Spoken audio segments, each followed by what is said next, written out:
everybody, it's Neil. And do you ever trying to get like stickers off of something or your windshield or things like that, and you need the razor blade with the little razor blade holder? Gosh, I'm always losing it for some reason here, but this one here is the new razor scraper. I'll show you guys what this one looks like here. I guess new means it's new.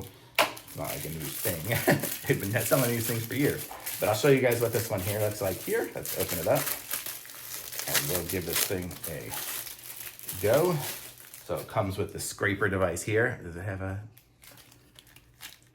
Oh, it's got one in there already. So it comes with a whole bunch of extra blades. I don't even know how many. There's probably 20 something blades in there. Does it say? 20 pieces. Boy, that was a good guess. Okay, and then we've got the razor blade in there already. So basically, it kind of opens up like that and then sticks into place a bit. So then you can scrape and you get the grip, so you can have some leverage in it, so you can scrape things off. You can do it, I guess it really doesn't matter either way. But you have that, and then when you want to replace it, you just slide it out and slide a new one in.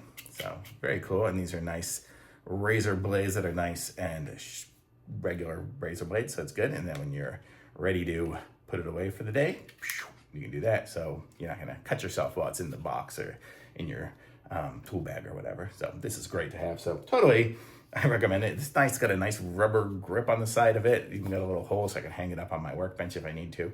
So totally cool. I like it. Thumbs up.